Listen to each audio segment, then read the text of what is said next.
"Navigator!" shouted Argonaut Admiral Henderson, resting one booted foot upon the forefiring of the Damarung. "Your readings, if you please." Etheric Navigator Gregan took his time to respond, as always, but Hengson did not press him. Gregan was a cautious old salt. He measured 1,000 times before the cut, said the crew of the Ironclad. Yet there was no finer aether reader in all of Barak Zilfin, and Hengson knew that he was fortunate to have the Greybeard in his employ.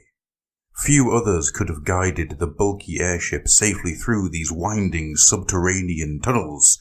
They were deep below the surface of Hamahal Gyra now, venturing into places that none had explored for centuries beyond counting. "Beyond yonder wall," said the navigator, after several young moments. "Fierce aether currents, Admiral. If I didn't know better, I'd say we were sailing into storm-wracked skies. Either that, or there's a source of arcane power somewhere in those caverns that could power the windswept city for a season or more. I know which option I choose to bet my reputation on," said Hengson. "In my experience, one tends to run into very few underground storms." That drew a few chuckles from the crew. "It seems the city dwellers spoke sense for once," the Admiral continued. "You've all heard the tales. There's a temple filled with treasure hidden beneath Hamahal, and every tomb robber and cutpurse from here to Tempest's Eye wants a piece of the prize. Now, I say to you, who beats the crew of the Damarung to the mark, where there's coin and glory to be had?" "Not a soul in the realms!" roared his crew. Hengson grinned beneath his mask. He gestured towards the immense sheer wall of stone that rose ahead of the Damarung. It was slick with dripping water and glowing softly with luminescent algae. A shelf of rock jutted out from the port side of the cavern, forming a natural bridge to the center of the cliff. It was almost as if it had been purposefully crafted to act as such, though there appeared to be no opening on the glistening surface. Hengson was not about to waste his time searching for some hidden entrance. He had the only key he needed. "Bring her about," he roared. "Full volley! Fire as your guns bear!" With the sound of 1,000 thunderstorms, every single cannon and torpedo port on the Damarung opened up. Contrails of smoke and fire spiraled towards the wall and detonated in flowers of white fire, hurling chunks of stone the size of gunboats free to topple into the abyss below. The cataclysmic force of the cannonade shook the cavern, dislodging the chunks of rock and clusters of vegetation that rained down upon the skyfarers. Soon the cavern was filled with smoke so thick it masked all movement. Guns readied, the Kharadron waited for the dust to clear. As it did so, it revealed an enormous jagged breach blasted into the cliff face. Intense blue-green light bled from the newly formed scar, bathing the Damarung and her crew. "Form up!" Hengson bellowed. "Let's fill our hole to burstin'." With a chorus of eager cheers, the crew raced towards the boarding ramps. The Ironclad descended, its aether engines keeping the immense bulk of the ship aloft as the ramps slammed down on the shelf of rock at the center of the cavern. Gunnery Sergeant Sutbeard and his Grundstock Thunderers took the lead, hefting deck sweepers, mortars, and assorted weapons of destruction. They advanced cautiously, picking their way through the debris and fallen rocks, sweeping their guns across to cover all the angles with practiced movements. Guns readied. The Kharadron waited for the dust to clear. "That's an impressive sight, no mistake," the gunnery sergeant muttered. They had entered a roughly spherical chamber large enough to berth a skyfleet and thoroughly blanketed by an untamed mass of vegetation, clusters, and purplish thorn vines, fluorescent fungi, and blossoming flowers of every conceivable hue and shade. Crystal clear water poured from the apertures in the smooth walls, falling into a yawning abyss.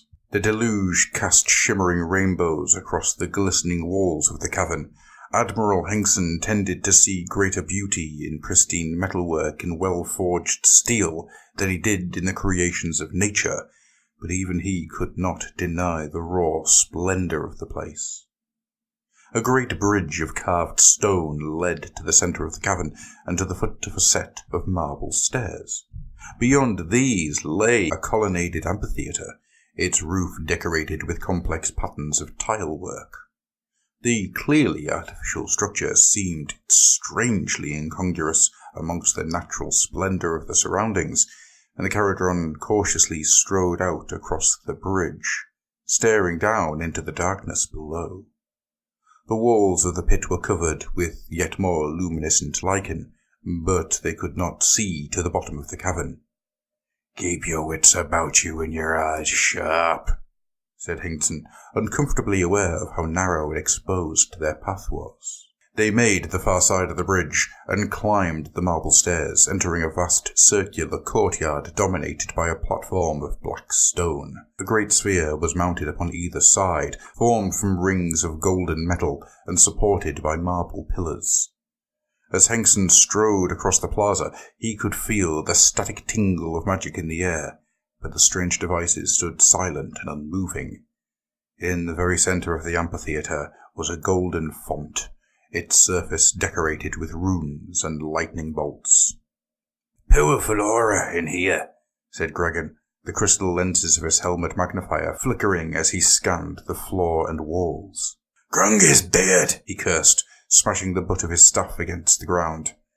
"What is it, Navigator?" Hengson said as the Grunstock Thunderers formed up around the stricken Juridan. Gregan shook his head and gave a snort of laughter. "I think you found your prize, Admiral," he said. "Whatever's in there's got enough charge in it to power a sky fleet." As Gunnery Sergeant Sutbeard barked orders to his warriors, forming them up, Hengson strode forward eagerly. His volley pistol held at the ready, he peered over the lip of the font. This close, the glare emanating from within was almost blinding. The Admiral's helmet lens darkened as the lure crystal from which they were crafted reacted to the intense light, aiding his vision.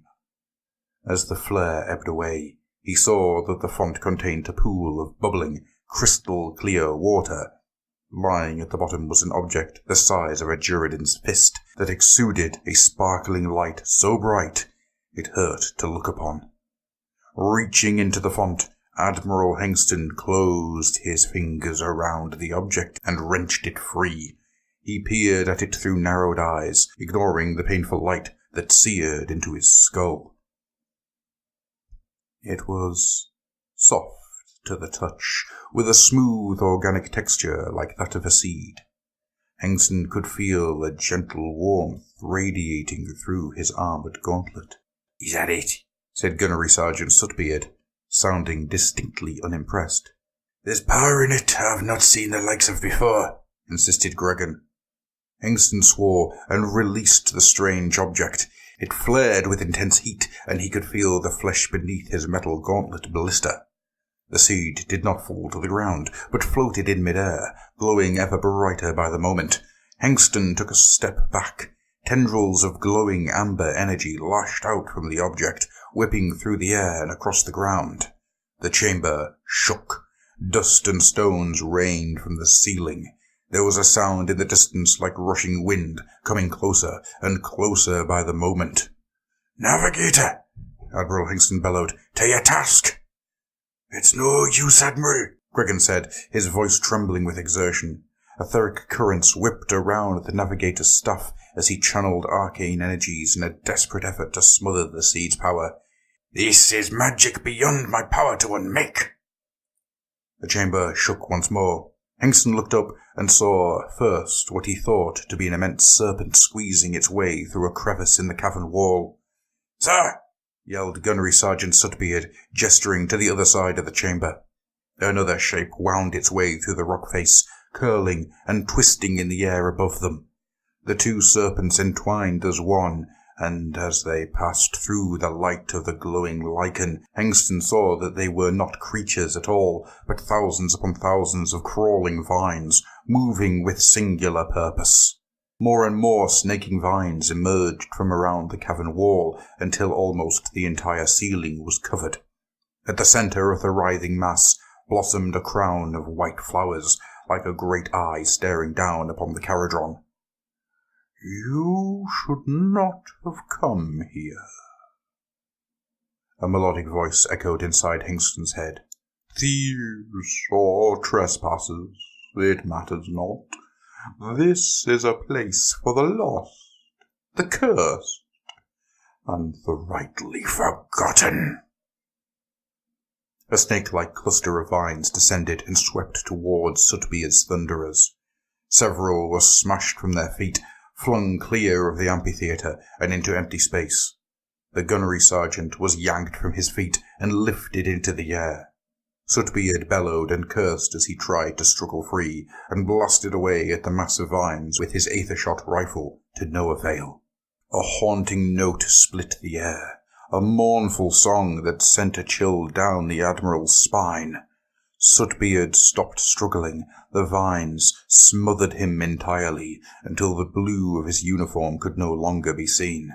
Then they gently lowered the Jeridan to the floor. The old Jeridan's body rolled free of their clutches, his armor rent and torn in a dozen places. Pale white flowers protruded from these breaches, forcing their way through the eyelenses of his war mask. "Fall back!" Hengsten ordered, appalled by the manner of his crewmate's demise. The Grundstock Thunderers kept up their barrage, whilst the rest of the crew retreated across the narrow stone bridge. Several more were snatched up by the reaching vines, white petals drifted through the air, and that terrible song continued. The Admiral reached the breached wall of the cavern and scrambled through. The Damarung was there, still moored along the shelf of rock. Its deck was covered by a carpet of white flowers. Strange, irregular shapes lay among the unnatural meadow. It took Hengsten a moment to realize that they were the corpses of the rest of his crew. "No," said Hengsten, overcome with loss. So many years spent in a pursuit of commission, an ironclad of his own, all wasted in a moment. Vines twisted around his waist, and he felt himself being raised into the air. Snarling, he struck at them with his hammer, pulping several strands. It was useless. More creeping tendrils snaked around his arms, locking them tight. Slowly he was turned around, and found himself facing that great crown of pale blossoms. Hengsten struggled and kicked, but he could not free his arm to fire his pistol into the damned thing. "Peace, little one." Again that soft voice. "Cease your struggle. Join Gehilad Dunor in eternal repose." As the words echoed in the Admiral's head, the field of flowers rippled like the surface of a lake.